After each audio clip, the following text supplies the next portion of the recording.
What's up, everybody? We're back with another episode of the Dragzine Podcast. I'm your host, Senior Associate Editor Brian Wagner. This week, the Fireball, John Urist, has joined us. John, what's going on? Good, man. How are you guys doing?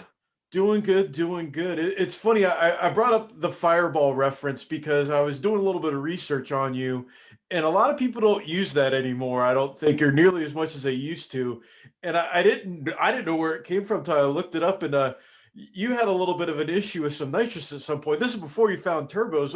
Like, tell that story because I think it's kind of funny. Yeah, so it was actually Phoenix in '99. There was an NMRA race in Phoenix that I attended, and I had it was with one of my old coupes, and I had a 347 pushrod motor on nitrous, and the converter was a little too tight. And we went down there, and basically when I stood on it, it had that cough, and the flames came over the top, and a photographer got a picture of the car with fire coming all the way over the top. So they put it on the front of race pages, and ever since then, Jamie Meyer, the doc, used called me Fireball Urist from that picture from then on. Yeah, and that's like I ran nitrous on my car for a while, and that was always like in the back of my mind because I've seen that enough taking pictures trackside and seeing it like you said, the cough or the sneeze. Like it happens and you have to ask yourself for a second, am I okay? Am I on fire? It's definitely an interesting experience, I'm sure. Yeah, no, it was, if I hadn't had something of that level, I think it was, we rushed everything together. We just, back then we didn't know as much as we know now. So we were just happy to be racing. And, fortunately, unfortunately, however we want to look at it, but, great part of my history. Yeah, and it's also a good point in case anytime I see someone that car coughs or sneeze and they don't I get nervous if they don't purge it right away. They just try to hit it again. I'm like, no, no, don't do that. You're about to send your intake into low orbit. Exactly. Yeah, that's never like that. Or you see track guys sticking their nose in there. I'm like, guys, no, that's a bomb. That's a bomb. This is bad. Yeah. I mean, it's another one of these, idiosyncrasies of racing that each combination has that we all, now we know to, avoid, and it's, part of the game. And, you educate people about, hey, if you're going to go down this road and use this combination, you need to look out for this, or this, to things to look out for. Is it sort of like being a turbo guy now and you see someone sitting on the brake for 3.5 days? You're like, oh God, please don't do that, please. Yeah. Well, I mean, it's we didn't, in the torque converter technology has come so far, and the transmission technology, for spooling. So now we kind of jumped to it, but before we didn't know. I mean, there were guys that would start spooling right after the burnout. I mean, they had no idea. With spooling, I think what people need to understand is the amount of energy from the engine that's going into the converter, and it's not going anywhere when you're still. The temperature rise in the converter is out of control. It's amazing that we're able to do what we do, even with what's available. I've heard a few guys say that they don't want a transmission temperature gauge in the car because they think just out of sight, out of mind, like they know, hey, I don't need to do this too long, but they don't want to see the number because of how ridiculous it can get. Oh yeah, well, I mean, it's an ignorance is bliss situation for sure. It's the seals that in the transmission, none of that is designed for those type of temperatures. And so when guys, if you get away with a certain amount, you're like, okay, I can do this or I can do that. I mean, if you think if it was like a test, like a scientific test, typically they build that stuff for at least a double, range. So if the converter gets to 400 degrees, you would design a setup that could handle 800 degrees. But in the way that some of this stuff is run, it's designed for 270, and we put it at 400. So it's kind of the opposite. But that's why there's safety equipment, and that's what we try to avoid when we're racing. Racers are really awesome at doing R&D work of the kind that you probably wouldn't want, where you give a racer something, they will find a way to break it and say, oh, I broke it. And then it's like an engineering side of things, like with the company, like, you got to figure like, how did you even do that? Yeah. Well, I think drag racers especially, but racing, I think it's like, we like the challenge, but sometimes it's such a hard challenge that you do things that you wouldn't normally do. I'm not going to say desperation, but you're exploring every single avenue to go faster and win. And when you do things like that, you find the limits of everything, one way or another. I was in the pits one time and a racer was doing something and one of his crew guys goes, "Is this going to be safe?" He said, that's not what we need the question we ask him. We need to be asking if this is going to work because it's got to work right now." And I just turned to walk away. I was like, you know what? I don't want to see what's about to happen because I got a feeling it's going to, I don't want knowledge of it. Yeah. Yeah, all those rules are there for a reason, and it's not because of it's for something. If something goes wrong because of that, so we're as long as you stick to all of those, I mean, safety and everything else that's going on with most for considering what we do, it's actually very safe. It's probably a lot more dangerous to be out on the freeways these days with people texting and driving, in my opinion. Absolutely. And it's interesting, kind of this leads into my first question is you've been around since kind of like the earlier days of heads up racing and small tire racing, kind of looking at where we started and where we are now, kind of talk about what you've seen in the evolution of the sport, because to me, it's fascinating. I always like to ask racers about that see like, it's like going from the Stone Age to the modern age, but we've done it in the span of what, 5 to 10 years. Like, what's it been like for you to kind of see all this develop? What do you talk about that? I think that a lot of people don't appreciate how far we've come and what we've learned, and take a lot of things for granted as far as how fast the cars are. I mean, and everybody could say this, I mean, drag racing is much older than me, but everything's always gotten faster. But the economies of scale have really ramped up, in the last 20 years. I mean, I remember when, you couldn't even get a big turbo. I mean, I had one of the only 100 millimeter turbos in production. Rick had built it on a hand built on a lathe with parts that just didn't exist. And now we look at the options that we have with the companies that are available, Precision Turbonetics, et cetera, Garrett. You can just make a phone call and buy them. You can find them online. I mean, we were trying to just find a turbo at all. I broke a turbo in St. Louis in 2000. I think it's in 2000, and I couldn't finish the race because there were no other turbos available. I mean, I couldn't even fly one in. And now we have all of this stuff. Oh, and we're complaining about the type of turbo, and then all of the other part with with at least this is I'm taking on a turbo talk, but like all of the things that are at a level of contention in the discussion and rules with the blades. I mean, hell, we were just lucky to have one, much less all these different choices. And we've already been down this road as far as the size of the blade, the openings, the blah, blah, blah, blah, blah. We've done that. We did that 20 years ago. And now, it's a new group and it's happening again. And I've seen it happen and just kind of sit back and watch it progress. But that's ebb and flow of life, right? I mean, you have highs and lows and left and right. And we've seen that. But the, small tire racing, the promoters and organizations have done such a great job over the years of giving us a place to go, even though it seems like you feel like you're losing places. We still are better than it used to be. I mean, I used to go to races. I mean, when we started, track prep involved us just sweeping it off. I mean, there was not, what do you with track prep, and then the no prep stuff now, like no prep. I mean, this is how we used to race normally. We were just wanted a place we could point and shoot and let the car go. We used to just be happy to be at the end of the track, pack a chute and come back. And now we're going so fast that we go 8th mile, and I'm still going faster in the 8th than I did in the quarter when I started racing. So the speed is still there, the excitement is still there, the process is still there. Just the technology, it's just the as fast as everything happens, the technology has grown, and it's made it a lot more fun. But you definitely need to pay attention. It's like I always get a kick out of it. Doesn't matter if it's I talked to Corey McLenithan about the early days of Nitro when he was in it versus what it's turned into now. It's the same, the heads up racing. Another thing that kind of cracks me up is like the ECU progression. I was talking about some of this this past weekend that back in the day you'd flash a chip and install a chip into a Fox Body Mustang computer, or like big stuff was a big thing.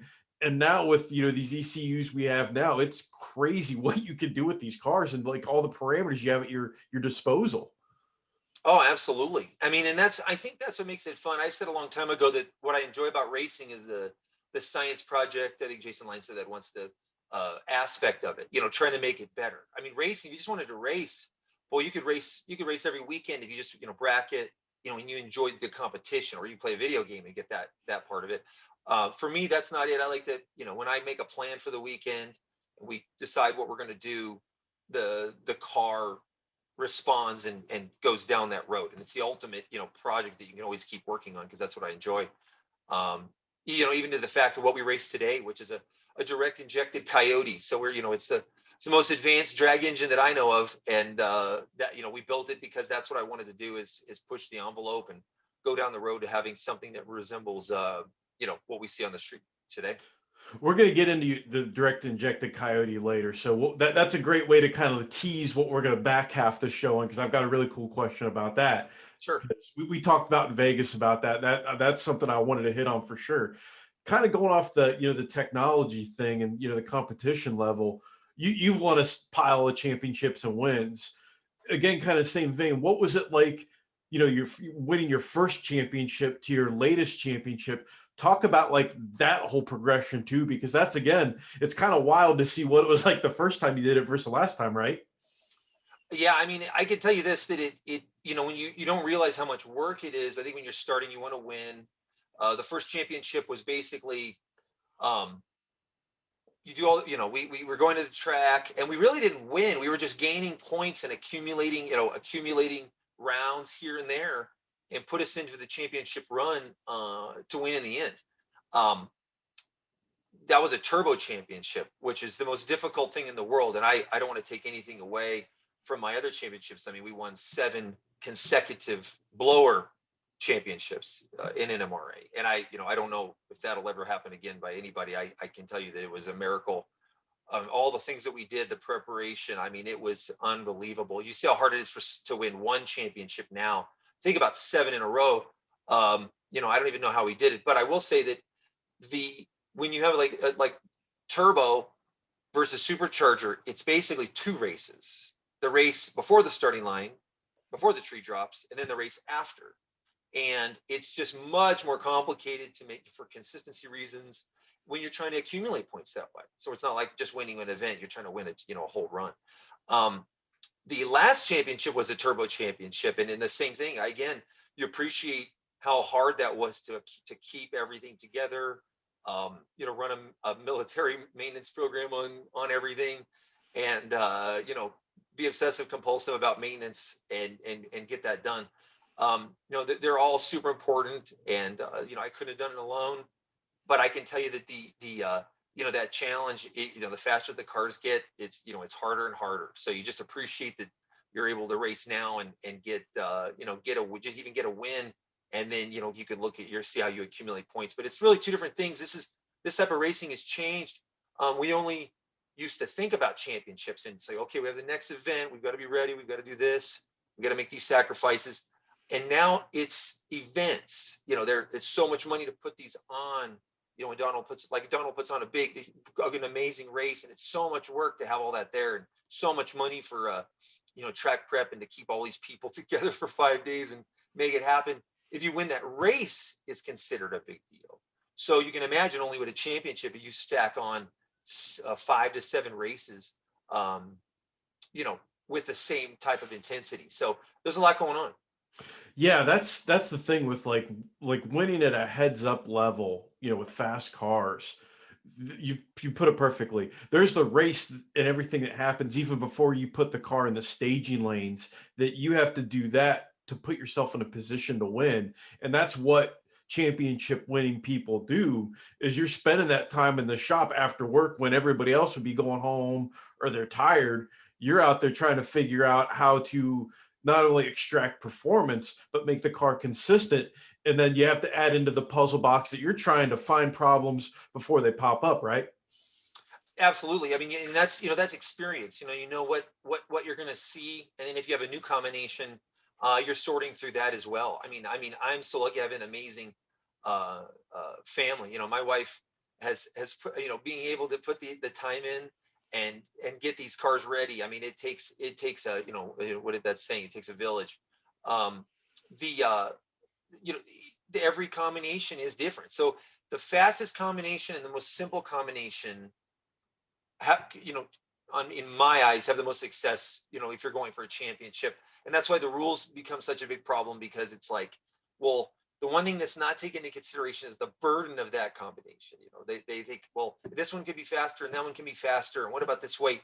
But the burden of what you have to do to make it happen is not really, that's not weighed in.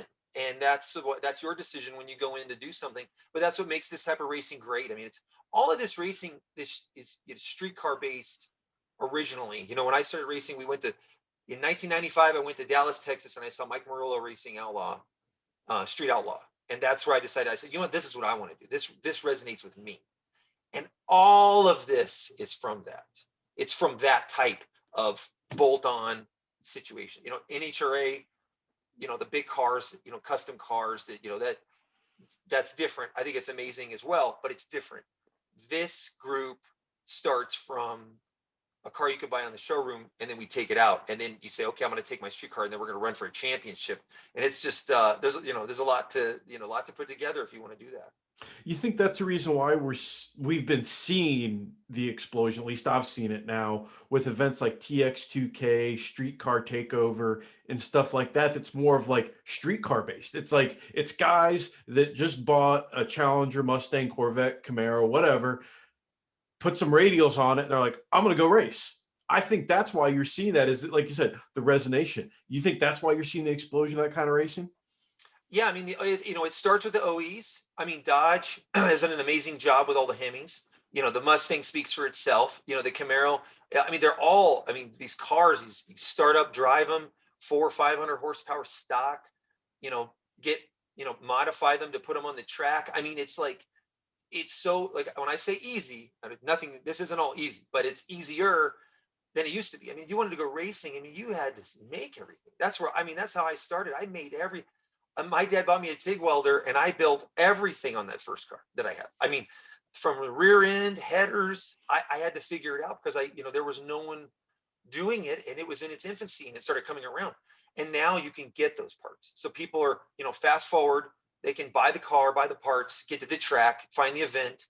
If you've got an NMRA or an MCA, event near you where you can come out with a family for a day, have a good time, go to the car show, and then race the car in a true street class, and then say, hey, you know what? I think I want to go a little deeper in this. I think I want to get a trailer. I want to go, follow a few of these. And then it all spreads out and you get different levels. And that's what's fun about it, is that no matter where you are with your budget, if you have the car for that, you can participate somehow. I've learned that, get in where you fit in needs an asterisk by it. It needs to say, get in where you fit in. Down at the bottom, then it needs to say, based on your sanity level and willingness to spend enormous amounts of cash. That's literally what it comes down to. Sure. No, that's definitely true. And what's nice to see though is if you don't want to spin, break the bank, you could still participate. Yes, there are ways to get in, and then that opens up a whole different can of worms. Like, how competitive do you want to be? Whatever. And to me, that's what makes drag racing fun, because you could just take it. If you want to go bracket race your street car and run 13s all day, you can do that all day. Yeah, and you can be the best at it. I mean, you can have the same trophies on the wall that I have at the end of the day, and it's for a different talent in a different level, but at the same time, the same enjoyment. Exactly.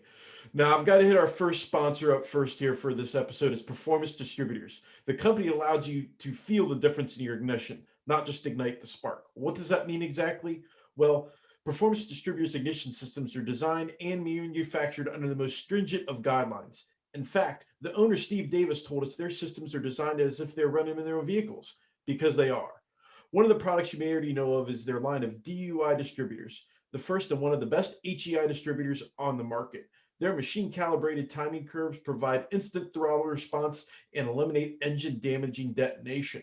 For those of you with late-model vehicles, their Sultans of Spark ignition coils are based on DUI technology, so they can accommodate wider spark plug gaps, firing out more voltage. Make sure to check out performancedistributors.com to get all your ignition needs. Got to hit those sponsors up. They're important. And what's awesome about this show is, not only are we bumping the name, we use their stuff. And this past weekend, I was working on, my own sickness with my friend. project car of my own that's gone from a simple bolt-on car to now it's a Lego project with a turbo, and could have done it the easy way like everybody else does, but we're making some of our own stuff. We're using performance distributors parts. And again, it comes down to, like you said, how far do you want to go?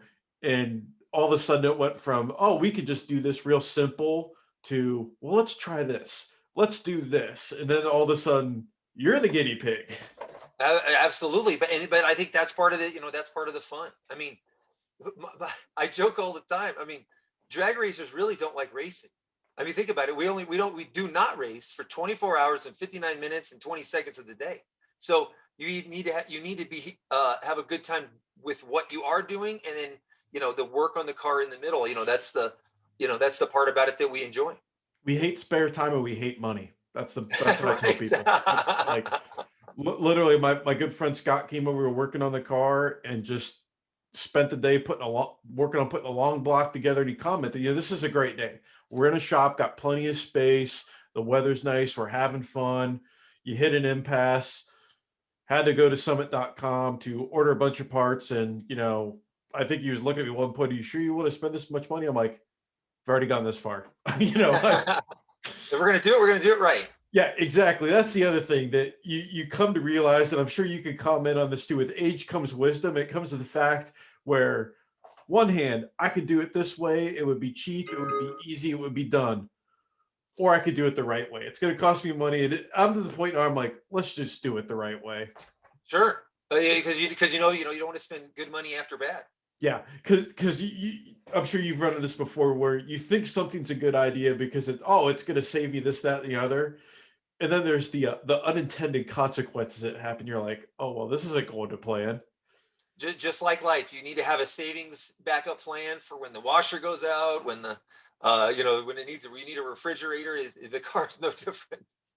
Now, again, it's about making memories in racing. We've kind of alluded to that. What's your most big memorable moment as a racer, and why is it special to you? Because we've all got them. Like for me, it was making it almost on TV when NHRA Unleashed was doing their deal. And, it was a moment of coolness when you all of a sudden realize how big the stage you're on is. What's that for you? What's the cool moment, the big moment that really hits you? That's a tough question. I have so many, and it's been, there's a lot of highs. I probably need to write a book so I don't forget everything to tell, the story of the path that we've followed. But the one I remember, probably a couple. So there's one that I remember where the year my daughter was born, and we took her to the race. We took her to every race, and we would have my sister-in-law and my in-laws watch her while we would go make a pass, and then we'd come back and take care of her. It was super challenging, and my wife Melissa I can't even believe we pulled it off. But we won Maryland. And I remember that I ended up holding her in my fire suit. They took the car away, and I was wandering around the pits from the winner's circle, with this baby, with my daughter, Lauren, wondering where everybody went, because it was my turn to hold the baby. So, it's like, of all the things you think you would be doing at the end of a race, that was what I was doing. I'll never forget that. And there was some amazing events in Joliet. We won a race that, every single round had something go wrong. We're talking losing oil pressure, rebuilding, putting pistons in it, breakages in the other lane from competitors, cutting a perfect light. All of those happen in one weekend. Those are the types of things that, can, accumulate, being able to win, an event and continue a championship run. And one thing doesn't happen and it doesn't happen. You win on the tree by this much, and I wouldn't, a streak of 7 championships wouldn't have been won, or the race wouldn't have happened. And, all of that comes back to me, and it's not lost. And that's hard work, and from all the people that have helped me over the years, for sure. Alan Reinhart has said this multiple times on you hear it on NHRA.TV on the broadcast they have. So he's saying it to the people in the stands. Drag racing is a right time, right kind of place sport. And that is a very simple but powerful phrase, because it is, and those big moments prove that, because it's, one small thing can turn a moment of absolute glory to defeat. And you might or might not realize it till it's actually happened. Yeah. I mean, it's the truth. And another thing with, with drag racing is, if you think about it, how many moments you can have because of the multiple passes. So, I mean, how many times has somebody said, did you see what happened? Did you see what happened? I won by this much or lost by this much. And no, probably nobody probably did see it because they were probably busy, but the story from that will be there forever. It's like, it's a fishing story. It's the biggest most expensive fishing story that ever happened is a, the history of a drag race. And then there's always another race. There's always something, it's like, oh, we didn't do it, but next month we can go here. It's, a professional athlete that uses their body, has more constraints with time for success in what they do. We're lucky enough that your age, you can be this wide range of age to compete and accumulate, accolades or success or do it. And that's what I think, a lot of us like about it. Look at Alcorta. I don't even know how old Alcorta is, but I'll tell you what, that's not someone you want to line up to in the next lane, because that guy's been winning races since most of us were before we were born, and he's still sharp as anything on the tree and good at the top end. And that, again, that's exactly proof of that. Age doesn't matter. It's that desire to go out and just a race, to compete. Yeah, no, it's wonderful. So if it's a hobby that if you can get, the kids these days, if they can get into racing, it's something they could take up and have fun with the rest of their lives. Now, why the Ford Mustang? Why is that your platform of choice? What's the story behind that? That's something that I always like to ask, people when I'm interviewing them to do a story about them. Tell me the story about your car. What got you into it? Because you get, like, I just talked to a guy that his dad drove Mopars, his uncle drove Mopars, so that's all he knew. What made you go, all right, I'm just gonna stick with Mustangs? When I was so there was a movie when I was younger and I couldn't drive. There's an 80s movie called My Science Project, and inside that movie, there was one of the stars drove a '68 GTO with a root style blower. And so as I got closer to my, the age of driving, I was always mechanical. And, Dad said, oh, we're gonna have to get you a car soon. I said, well, what's that? He says, well, that's a muscle car. I said, well, let's do a muscle car. He goes, oh, well, we can get one. And we would go to the magazine store and look at, pictures and books of the older cars. And he said, oh yeah, there's this, and you can get a Hemi.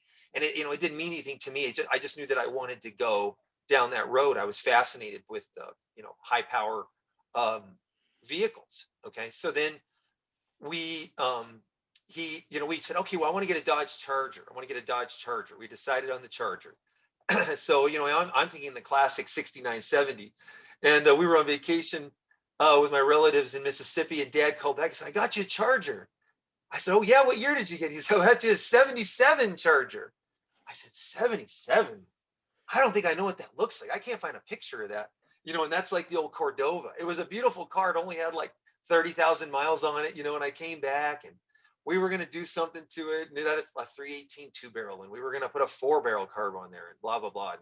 And, we ended up selling it, and we did finally buy a Charger. We bought a 69 Charger that I was going to restore. So during high school, every day after school, I would come home and sandblast parts and paint and with restoration products, this 69 RT that we had, but didn't have an engine. So we still needed to get an engine. And, a challenge like that when you're in high school is, it's something I thought I wanted to, a road I wanted to go down, but, it got more and more difficult. So then I worked in an auto shop that one of the guys there had an 88 Mustang Coupe stick that he had bought. And I remember I went for a ride in this thing, and I'm like, why am I working on this Charger that doesn't run? This thing was like, at the time, it was like $5,000, and this thing hauls ass, and we can have a great time with that. And so that was it. And I bought an 88 GT and started modifying it, and went to my first Mustang race, which was Fun Ford Weekend in Dallas, and saw Mike Murillo running that class, and the rest is history. That's kind of wild that, how all that comes about. And a lot of people, again, they see Mike Murillo on Street Outlaws now, but they don't realize really how influential he was in the Mustang racing scene, way back in the day, and how long he's been racing. I mean, he's definitely I would call him a gladiator almost with, just his personality, how long he's been racing and how many people like you that he's influenced. Absolutely. I mean, it all has to start somewhere. And that was when, that year, that's when modifying the car, it's just like now, if you think about it, the car's what, the coupe as we knew it, not a 4i, but, 7 years old at the time I started. It's about the time the payments are done. It's got a little age on it. We can start modifying it. And that's what's happening with this new wave, with the S550 and the Hemis. We race a Mustang, but now we're, all these domestic platforms we participate in. I mean, we've got a 2021 Scat Pack Charger here. They're all amazing cars, and they're so much fun. We like to play with them all. And if you have a brand loyalty, we like to, at least say we have something for all those cars. Yeah, and I think that that's important. Is that I'm always looking for my next bad decision. For a project car financially, and a lot of these, like you said, a lot of these newer cars, there's so many more options now on what you can do with them, and it's influencing more and more people. And you see people like they'll go to an event, they'll be like, oh well, I like that car, and then they can go buy that car and then put their own spin and emulate it if however they want. Sure. I mean, we will have folks call and say, I got an 88 coupe and I want to do something. And I'll say, what you need to do? I say, you need to put it back to stock, take it to Coffee and Cars and park it. I said, it's a classic and you should leave it alone. You should go to Ford, Chrysler, or Chevy, and you should pick up one of these 3 pony cars and work on that. Get 0% interest or 2, 3, 4% interest or something, right? And start modifying that, because the technology, the fun, the safety. I mean, these are the safest cars we've ever had. I mean, they're bigger, but they're safer. I mean, the steel that's used is better. It's just a better platform, and you'll have more enjoyment in the end, in my opinion, unless you go down a classic route. But if you look at some of the competitive racing today, the Street Outlaws X275, I mean, their race, the classic platform is there, or something modern like we do. It's all over the place. Yeah, and that's kind of going to lead into what we alluded to earlier about the combo that you run, and it's interesting to kind of talk about that because no one else is doing what you're doing at that level with the direct injection, let alone at the level of X275. I mean, it's science fiction almost. I mean, it's wild what you do. Kind of talk about your combo, what's gone into the development of that, because it's definitely one of the most unique out there. Well, thank you. So, yeah, I've always liked to be cutting edge with what I'm doing as we spoke before, with the science fair, way that I approach these things. But so you have these when we made the switch to a modular engine, which others have done way before me. I mean, all of the MMR,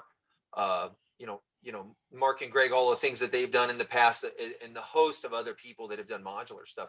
But we decided to go current. So we raced a 1990 coupe with a pushrod engine, which I feel is period specific and relevant. That's how I run that. To a 2015 Mustang chassis when it first was released, with the engine that's in there, a Coyote engine. So now we have a billet Coyote engine in a 2015 Mustang. And if you pop the hood, it's basically what you see when you buy a new car as far as the technology. We've obviously upgraded the block and, ported the heads and done all the hot rod stuff that you do.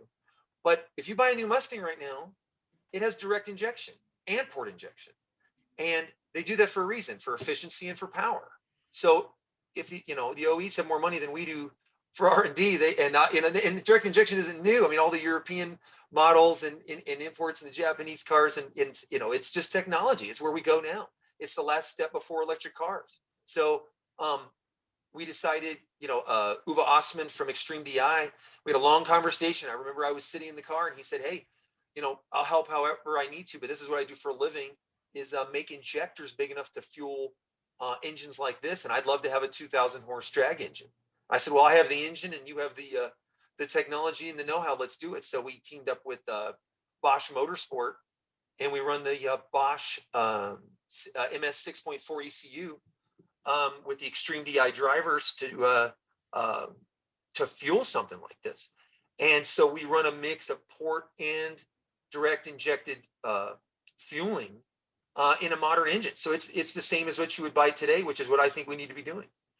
Yeah, and that's what you were talking about that in Vegas. That's what's kind of wild is the fact that, most of the time when you pop the hood on a radial tire car, you're going to see 8 or 16 billet atomizer injectors, and it's, very typical of, we'll call it, 2000s, mid to 2000s. Some of the stuff just in the GM cars.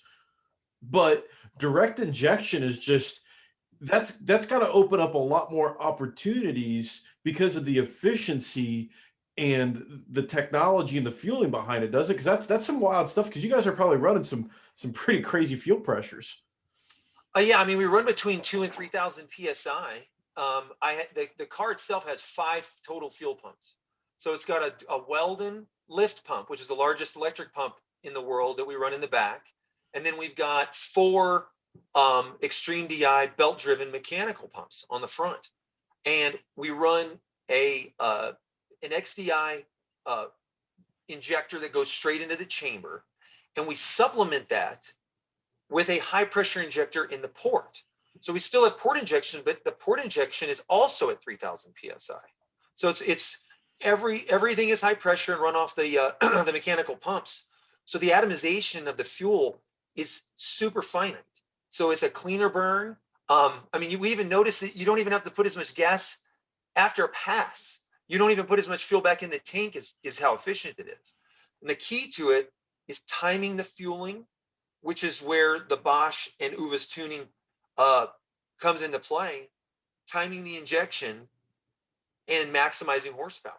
And so it's been a road of learning that and trying to make that all happen. And at the speed and power levels that we have, a lot of that is taking part at the racetrack because we need a good track to do it on. So there's been some ups and downs, but now, I mean, it runs so well. We went 420 at over 174. With it, it's got the potential to go into the teens. We haven't had the weather since we've run a 20 to do that, but it can run at the front of the field. It's a competitive car, and I mean, it starts up and drives like a street car. I mean, if this thing had a radiator, I could drive it back to the hotel. And that's again, that kind of dovetails into the way I wanted to go with that is like developing something like that in amongst itself would be amazing. That's like something you see on a drag week car. But doing it for like X275 racing is like that's the third flaming chainsaw that you're trying to juggle, because that's a very cutthroat class. So what was it like trying then to roll all that into a class where you've got to go 420s now, because that's a whole different level of development and technology, right? It is, and the problem is your time at the track, there's 24 hours in a day. When you're testing and racing at the same time, you only have so much time to work on so many things under the hood. And so a lot of our time has been spent on the fueling and perfecting the fueling. So some of the chassis stuff, got in the way with some great people helping, Wade Hopkins helping us along the way with a large chassis. I mean, Rob Goss has great success with a larger car. He races a Challenger. I wanted to mention Rob is doing what I'm doing. His car has the components of a new car that you would go buy on the showroom floor today. Well, that's like our car. We really only have, that's the current platform. And so getting a larger car, a wider car to work as well as it is definitely not a coupe. Working all that together, again, that's what we enjoy about it. But, it took a little while to get going, and you had to be patient. And we've got some great sponsors like Turn 14 that, wanted to see the most advanced, drag car get to the front and win some races, and we've finally done that. Before we kick things into high gear, I got to hit up our last sponsor. Someone you probably know a lot about, ProChargers. For 25 years, ProChargers has been the industry-leading aftermarket supercharger manufacturer by designing and engineering and building the most powerful, reliable, and advanced centrifugal superchargers on the market. No matter if you're looking for a 3,500 horsepower record-setting Pro Mod or a DIY system for your street car, truck, or motorcycle, ProCharger has a perfect supercharger system for you. For more information about the ways you can bolt 40, 50, 60, or even 100% more power to your ride, visit procharger.com, which again is, like you said, you mentioned Rob Goss and everything that he's got going on and different power adders. To me, What do you think about these developments that we're seeing where more, I don't know if parity is a good word, just these developments with the different power adders and heads up racing, especially with the Pro Chargers now? What's your take on seeing all that develop, from someone that's been there, done that, and got the t-shirt? I mean, it's, our 7-year run of championships was pro charged. And so I'm well, well read and, what this takes and what it does and, what the other teams are seeing and doing. And, that's kind of fun watching it, but it's like anything. It's a cycle. I mean, we've already done this. The turbos get smaller, the technology gets bigger, the turbos somehow get bigger, the blowers get bigger, the inlets, the technology. I mean, we were doing a lot of these, things 20 years ago. But now there's computer programs that can model wheels. There's CNC machines that can make these parts for testing. So you're going to get into a lot of that, and you're going to see a lot of people pushing the envelope. Some people want it to go more simple. Some people want to see it more advanced. I'm probably on the side of more advanced because I feel that if you don't like where it's going, there's other classes that are not as loose as this, and they all get out of control. But you can always step down. No one wants to step down, but I'm always on the edge of technology because that's what do we have left? Unless we go nostalgia, and we're not nostalgia. I think we're cutting edge.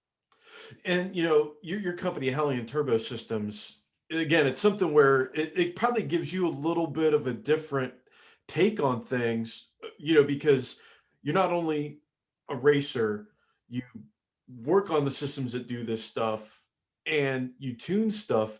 How does that all kind of interact for you when you are trying to develop products? Are you trying to play more on the edge or more of what's going to work? How do you guys approach that? Well, I'll tell you what's fun is a lot of our technology. So it used to be we would take our race technology and bring it down to the street cars, or I say street cars, the basic cars. Now we take the OE street car, the new Mustang, Challenger, Camaro technology, and we roll it into the race car because when there's efficiency and gains in the stock stuff. I mean, the ECU in a Mustang is more advanced than any ECU.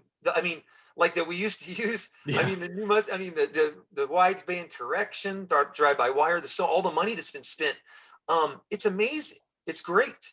And so, with that said, you pursue those little things. It may be a car that makes 400 or 500 horsepower, but in a bigger scale in the race car, it could help you make 2100 versus 2200 versus 2100, for instance. So we share the technology. For me, because we build, we do product development and we can test it on the track. We get the advantage of seeing where the max can be. So we want to have, as we sell a Hellion turbo kit, we want to have a minimum and we want to have a maximum. And turbos are great because there's an adjustable range anywhere in there.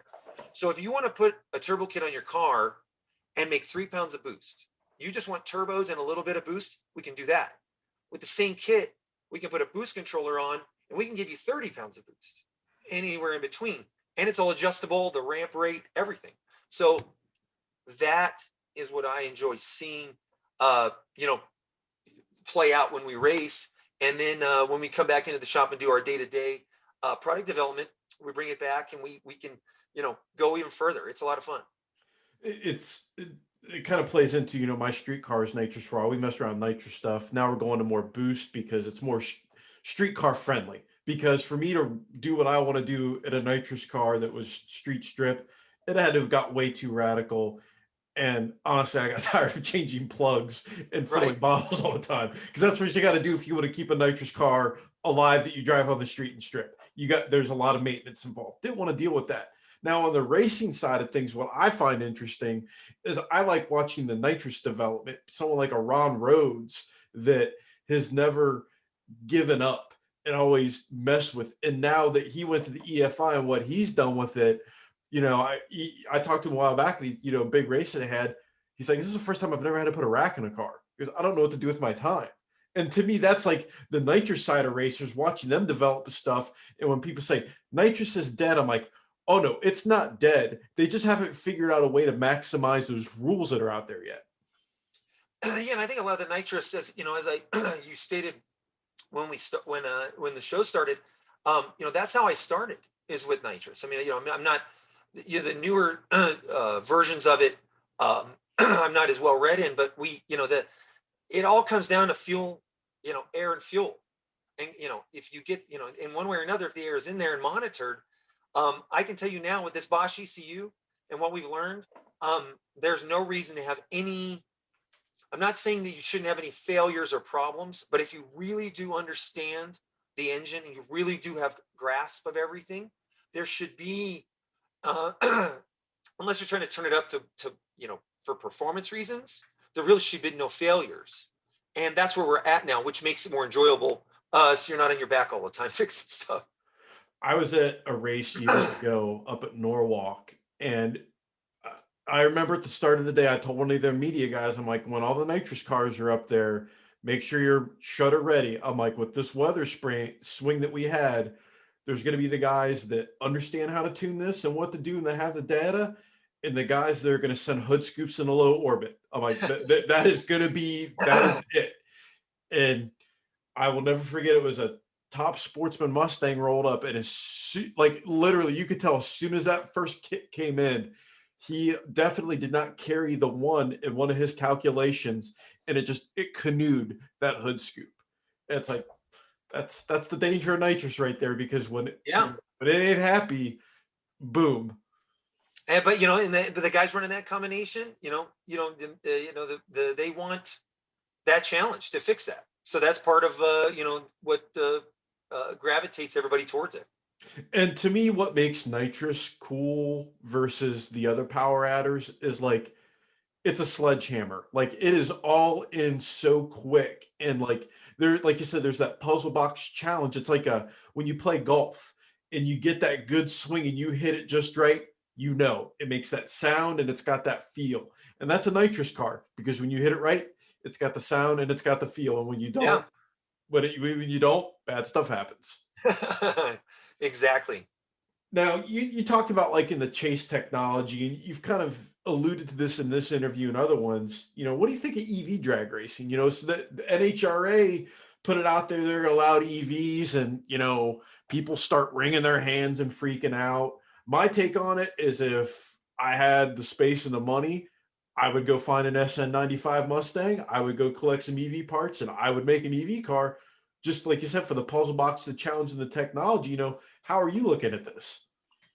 Well, that's I think it's an important question. I think those of us who have been doing this a while need to let everybody know and figure that there is a place for every combination at any time for a long time. So if I think when people think EV, I know it as technology, and I told you that I'm a proponent of all types of technology. Drag racing, the way the rules are written, we're kind of in control of what's allowed on there. So I think it would be interesting to try. I think that there'll be not less things you can try. The problem with the EV, in my opinion, is like anything, is safety. So that amount of power can be harmful. The OEs, when they go in, there's special suits, gloves when they deal with the batteries. So that I don't know enough about to say, but I think that if you had a closed situation where you're like, hey, we're going to work on this, I would think the car would be super consistent. It would be super controllable like we do now. You wouldn't have the disconnect between the power and the tire. So you'd be able to maximize what's there, but then it may not have as much of a ceiling. And I don't know if that's going to attract everybody. It may not have the physical feel that a lot of people want to get when they race, but that's okay. It's going to be a mix of everything. I would love to see it, come in and play a part, and us understand the technology and not turn it away. I mean, we've got, you've got 69 Camaros with carbureted nitrous competing. You've got direct injected 20 Mustangs competing. Why not have an EV? I think it's all there for us to play with, and it's all going to be available. And it's, in this country, at least, I can tell you that there's a person for every one part of that that'll want to, use it, play with it, and have fun with it. I raced RC cars for years. I still got some that I race, and I race dirt oval stuff now. I used to race off road, And electric cars, I mean, you remember the old RC10s, the batteries, all that stuff. It was a hassle. Well, I raced long enough to remember when the brushless technology and the LiPo came in. And I was still racing nitro at the time. I was nitro for life, the noise, that's what I wanted. It was a different feel. I remember the first time I drove a really high powered brushless electric car, and I'm like, this is what I want to do because it's more fun, less maintenance, and the raw power.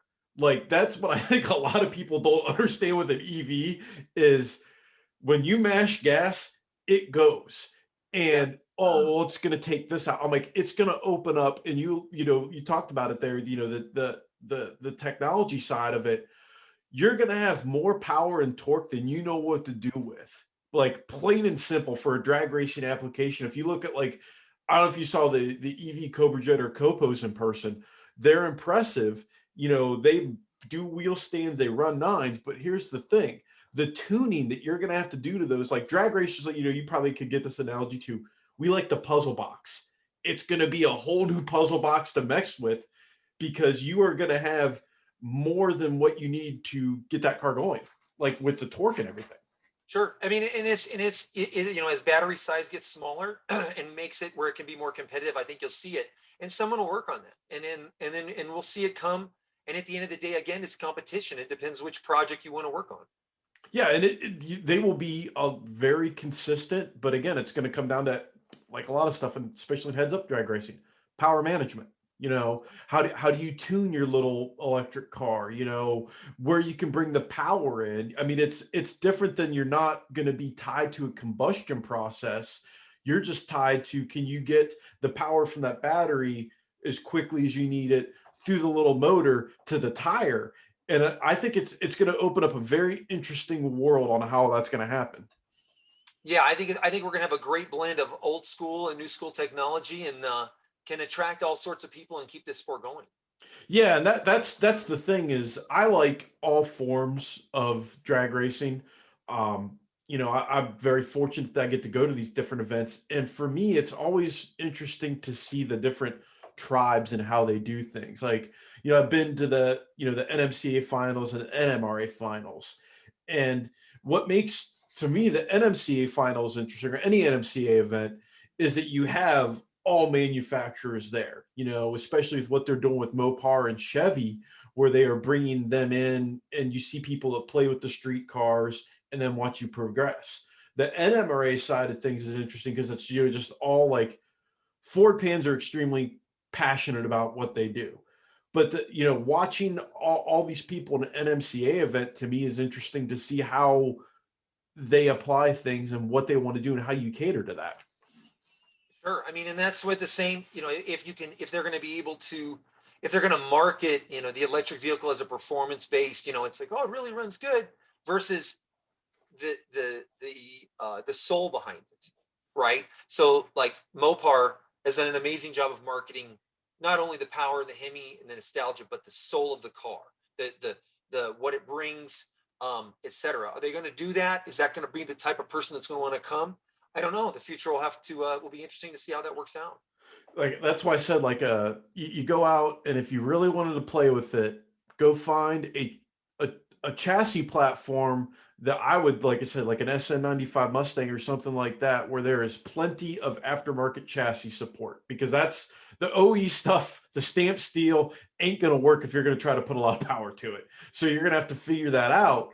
And again, that's what's going to make it interesting and fun to see kind of how that happened. And, people think they hear EV, they automatically think of a jelly bean Tesla. I don't think they realize the potential for this platform. Right. I mean, and it's going to come. It's going to come fast. So I mean, it's going to be interesting to see when it comes. It's also right now it's expensive. So Yes. you're talking about and it's going to have to trickle down in price to get to the level of the things that we have available here. But I think we should be open to it and keep everything open as the future rolls forward. Speaking of the future and the past, I always like to throw a fun question at people. I've got all these really cool tools with the Dragzine podcast that people don't understand. I have a checkbook that's amazing that I can open up to guests, they can do whatever. Well, for you, I've invented something new this week. I'm going to let you use the Dragzine time machine. And what you can do is you can go back into your past, the time earlier in your racing career, and find a young John. And you could give John some advice. What point in your life, racing wise, would you go back to, like, and what advice would you give to that younger John? That's an interesting question. I can tell you that there's not much. You remember you talked about my fondest memories. I think the path of racing, the highs and lows, on the track, sitting in the mud at 3 a.m. trying to fix something. Reflecting back on it, I enjoy all of those moments. I'm not in them anymore like that, but I remember them. I think my biggest advice I would tell is probably to consistency.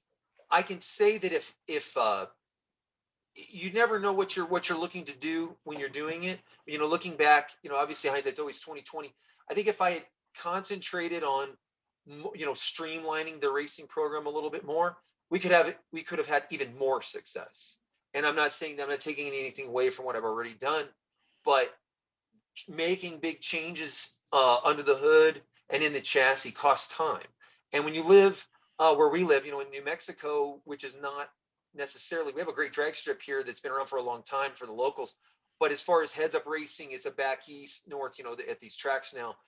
We have, it's a lot of traveling time. So when we go race, it's a lot of time away from your family and a lot of time that you have to allocate that people sacrifice for. So I think I would say, hey, listen, just pick something, stick with it, and hone it, and you'll maximize that time better, because it's so hard to do this sport anymore. You jump around, which goes against what I told you, that I like to change things, and kind of did that. But to each his own. To each his own. Sometimes the stumbles are part of the learning process, and I wouldn't have what I have today if it wasn't for all those hiccups. Kind of going off of that too, out of all of the hiccups, stumbles, stub toes, busted knuckles, and piles of broken parts, what's one of the lessons that you've learned that you carry with you at all times? Your competitors, I think, don't get too caught up emotionally in the car stuff. If you get too emotionally attached, if you're concerned about the car, you're concerned about your competitors, you're concerned about the track, you're concerned about the parking. There's a lot of things that go into running the car. I think you need to take a step back and don't concern yourself with those things, because they're going to change. I mean, over the last 20 years, I've been in every single situation. We got hit by a partial tornado in Atco. We've been in 105-degree weather in Charlotte. I drove into a hurricane to get to a duck race. We didn't know if the hurricane was actually going to hit, and we thought it wouldn't, and we still went. Like, we've done everything. Like, all these things have happened, and you can't get too emotionally, concerned with that, or you won't last very long. You got to look at what you're there to do. Some people, I think they get lost on the drama and all this other stuff. And, working for a heads up team like I have and work with people is like, for lack of better terms, you're there to do a job. We're going to park you over there. Okay, whatever. As long as I'm not like in ankle deep water, don't care. Don't need to be on pavement. Don't need to be next to my 3 best friends, whatever. We're here to race. And I think there's a lot of people that sometimes get lost in everything but the portion of the racing. Sure. And then there, and that's okay. I mean, you're going to have folks that are there. They're like, hey, I'm not here to win. I'm here to have fun. And I think that's super important. Some people, they are there to only win. I will tell you, if you think that your happiness you will not be happy until you've quote unquote won the race, you better enjoy the whole process, or you don't need to be there, because you are not guaranteed anything, just like in life, and you need to enjoy the process, or it may not be for you. Yeah. I've seen guys that have burnt out quickly on that. And it's a funny story. I know one racer that got an absolutely smoking deal on a trailer because a guy that had no racing background or anything, thought cars were neat, wanted to get into drag racing, had a pile of cash, jumped in whole hog, bought all the crazy stuff, and then found out real fast, you're not, like you said, you're not guaranteed anything. It's a lot of work. And he decided, you know what? I think I'm just going to dump all this stuff and I'm just going to get me something, I want to go fast. I'll just go get a Corvette. And that's exactly what he did. And he Right. just dumped everything because he found out this is not what he thought it was going to be. And that's why it's a limited number of folks, at the top. And it's at least, we're lucky that we have a place to race and do that. But just don't get frustrated. Don't get emotionally tied that way. Don't let it run your life. Let it be, your source of fun and happiness, a place where, if you want to bring your family or, however it works for you, just be aware that's how it is.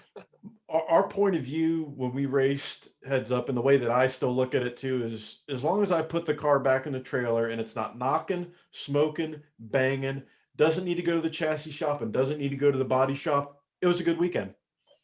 Absolutely. Absolutely. And yeah, that right there is, I think, what a lot of people need to come to realize is it's like you enjoy the fellowship, you enjoy the fun, you win, great. You just, if you're too, like you said, if you're too competitive, you're not going to have fun. Yep. I agree 100%. Well, John, our time here is coming to an end on the Dragzine podcast, and I like to give my guests their opportunity to channel their inner John Force and thank all their sponsors and tell people where to find them at, read off their fire suit or whatever, what they got going, tell people what they got going on. So it's basically your opportunity to have the floor to yourself. So, tell people what you got going on, where they can learn more about your operation, who you got to thank, your wife, your kids, your dog, whatever. So the floor is yours, my friend. Absolutely. Well, thank you so much for that. None of this could happen without the support of everybody. 100% mostly. My beautiful wife Melissa and my daughter Lauren for putting up with me. Continuing this level of racing. I could not do it without them. So many people along the way that have come to all the races and support me. From Mike King, Mike Roush, Nate Phillips. It's, the list, goes on and on. I couldn't do it.